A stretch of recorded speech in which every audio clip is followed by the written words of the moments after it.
কেন্দ্ৰ আৰু ৰাজ্য চৰকাৰৰ অধীনস্থ বিভিন্ন বিভাগত চাকৰিৰ বাবে হোৱা প্ৰতিযোগিতামূলক পৰীক্ষাৰ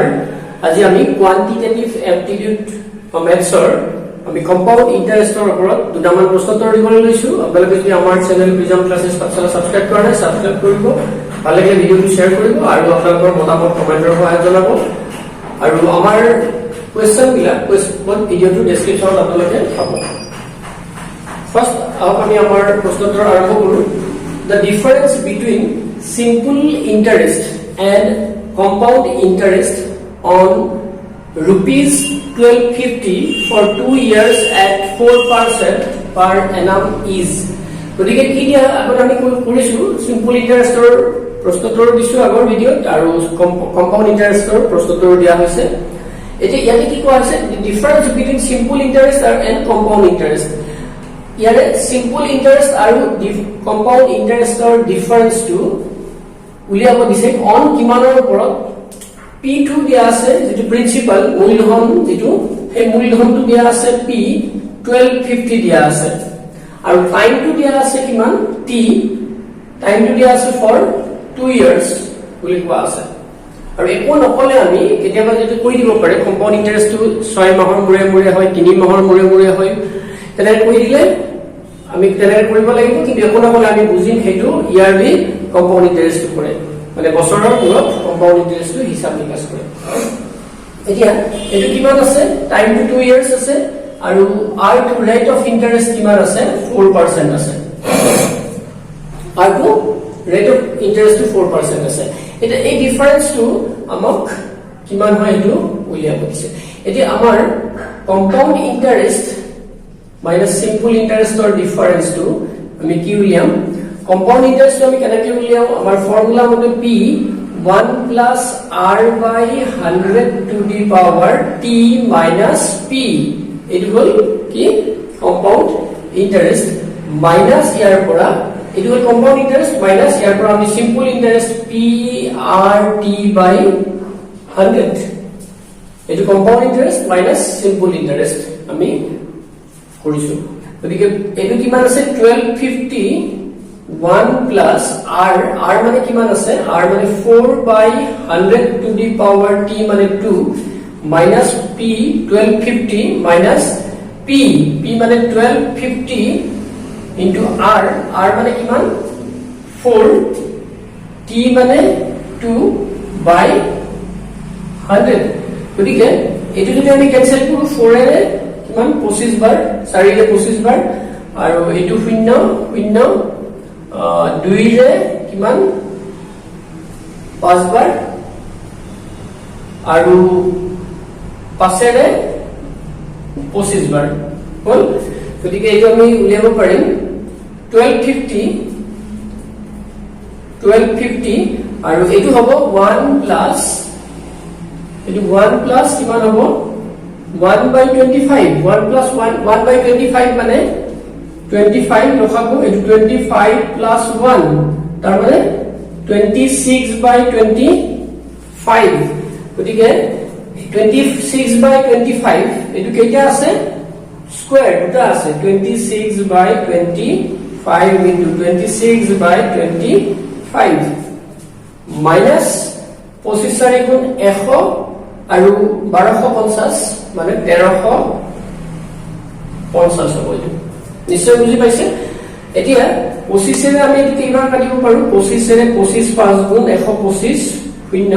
25 এৰে এটো দুই বাৰ গটিকে এটো কিমান হ'ব আমি উলিয়াম 26 into 26 আমি মাল্টিপ্লাই কৰিম 6 6 গুণ 36 6 গুণ 12 3 15 2 6 গুণ 12 2 গুণ 4 একে 5 6 7 6 তাকে আমি কিহেৰে পূৰণ কৰিব লাগিব আৰু 2 ৰে পূৰণ কৰিব লাগিব 2 6 গুণ 12 2 7 গুণ 14 কে 15 2 6 গুণ 12 কে 13 1352 বিয়োগ 1350 এটো হল আমাৰ কি আমি উলিয়াইছো গতিকে এটো কিমান হ'ব 2 গতিকে কম্পাউণ্ড ইন্টাৰেষ্ট আৰু সিম্পল ইন্টাৰেষ্টৰ পাৰ্থক্যটো কিমান হ'ব 2 টকা হ'ব গতিকে আমাৰ অপচন হ'ব 3 নম্বৰটো। এটো নিশ্চয় বুজি পাইছে এটো এটা সদায় আমাৰ কম্পাউন্ড ইন্টাৰেস্টটো সিম্পল ইন্টাৰেস্টতকৈ কি বেছি হয় গতিকে আমি কি কৰিম compound interest minus simple interest আমি simple interest minus compound interest নকৰিম আনটা প্ৰশ্নটো চাও the difference between the compound interest and simple interest on a certain sum at 5% for 2 years is 1.5 rupees 1.50 the sum is kade the difference to dia ase compound interest aru simple interest or difference to dia ase because difference hole compound interest to honai ki simple interest to beshi hobo the compound interest or simple interest yog korile ami ki pam 1.5 pam boli koise aru the time rate of interest to dia ase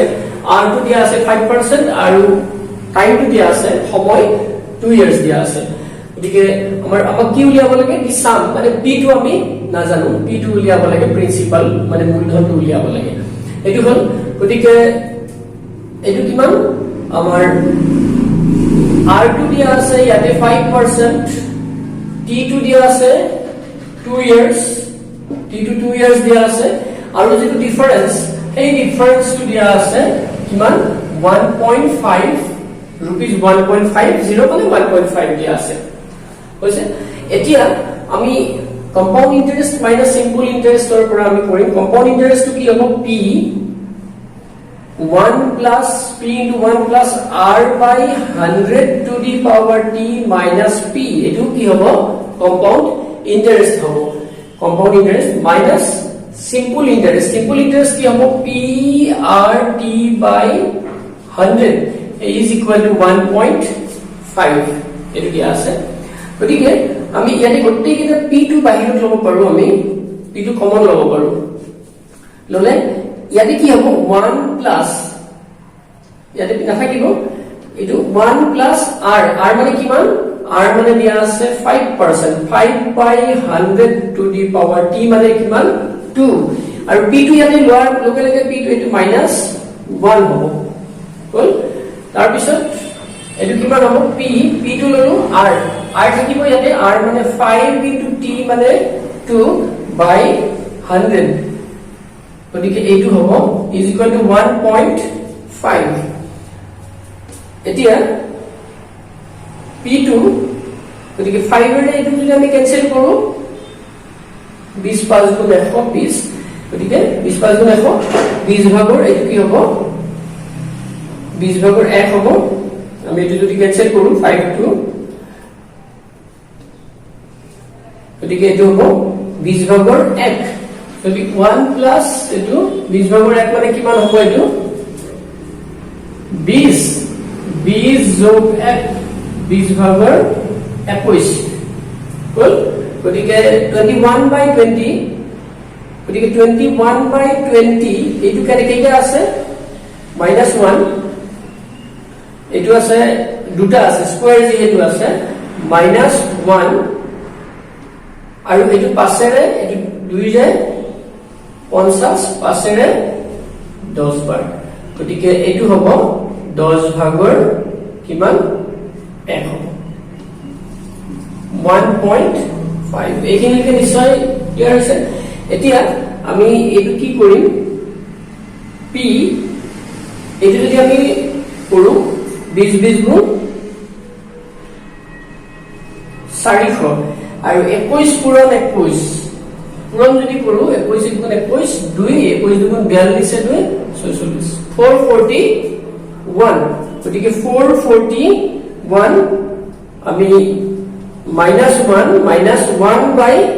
10 is equal to 1.5 মই যেটো step বিলাক basically লিখিছো আপোনালোকে যাতে সুবিধা পাবে তাৰ কাৰণে স্টেপ বিলাক বেসিক্যালি লিখিছো আপোনালোকে ভালকৈ বুজি পোৱাৰ পিছত স্টেপ বিলাক কমাই লিখিব পাৰে আমি একেলগে কি কৰিব পাৰো লসাগু উলিয়াব পাৰো এলসিএম উলিয়াব পাৰো গতিকে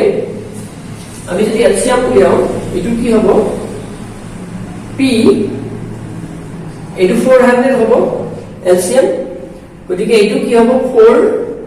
41 minus 400 minus কিমান হ'ব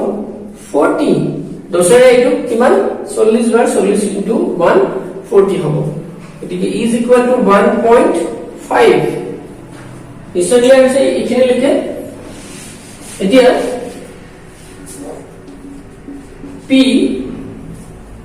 into এটো কিমান হ'ব 400 minus এটো 400 minus 400 plus 40 এটো minus 40 মানে 441 minus 440 by 400 is equal to 1.5 গতিকে PE into 1 by 400 is equal to 1.5 এতিয়া P is equal to কিমান হ'ব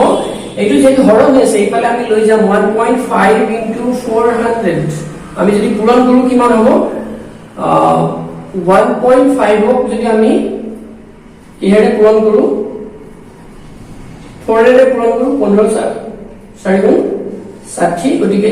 এটো দশমিকটো ইয়াত আহিব আৰু দশমিকটো ইয়াত আহিলে p